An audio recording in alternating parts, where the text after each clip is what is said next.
Axel, go! The officer shouted at the dog. He lunged straight toward the old man, but just inches from impact. He stopped, sat down, and refused to move. No one paid much attention to the old man wandering the town square of Bridgetown, Missouri. His name was Raymond Tucker, a retired postal worker in his late 70s. He walked with a slight limp and wore the same faded green jacket every day, its cuffs frayed from years of use. Most people assumed he was just another lonely soul passing time on empty benches and feeding birds with crusts of bread. But what they didn't know was that Raymond had once served in the Army as a canine handler. Back in 1972, stationed overseas, he had worked alongside a German shepherd named Major.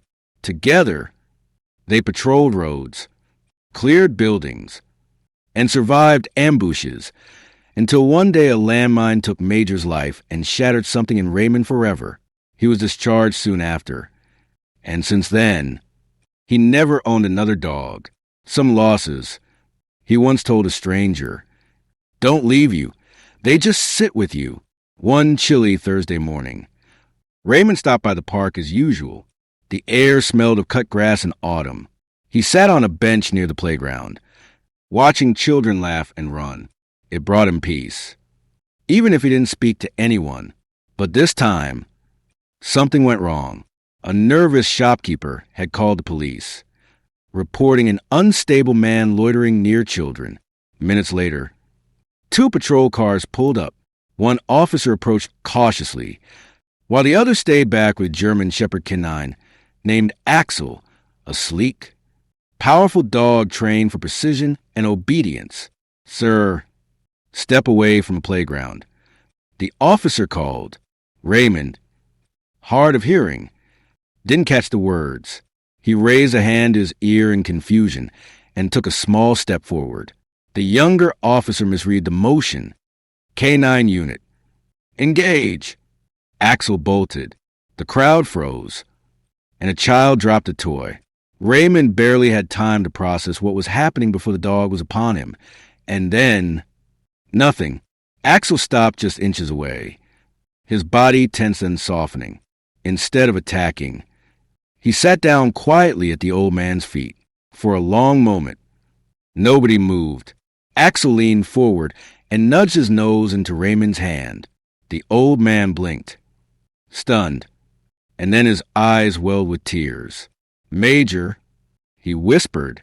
He knew it wasn't possible, but something about Axel, his stance, his gaze, the calm weight of his presence, felt so heartbreakingly familiar. The officer tried again.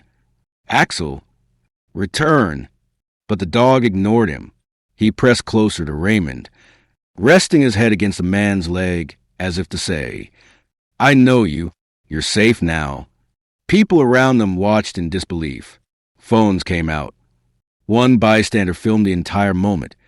A trained attack dog defying orders to comfort an old man in the park. Raymond sat down slowly, his hands trembling as they stroked Axel's back.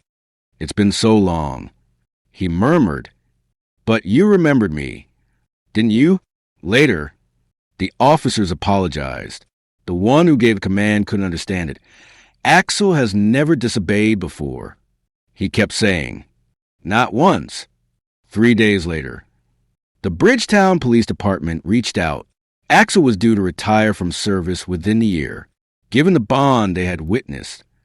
They asked Raymond if he would consider adopting him when the time came. Raymond didn't hesitate to answer. When spring arrived, the town square looked a little different. Raymond still wore his old green jacket, but now he walked with steadier gait. By his side trotted Axel, no longer an officer, but a companion. They were just two old souls who had found each other again. Somehow, sometimes, the one trained to follow orders listens instead to his heart.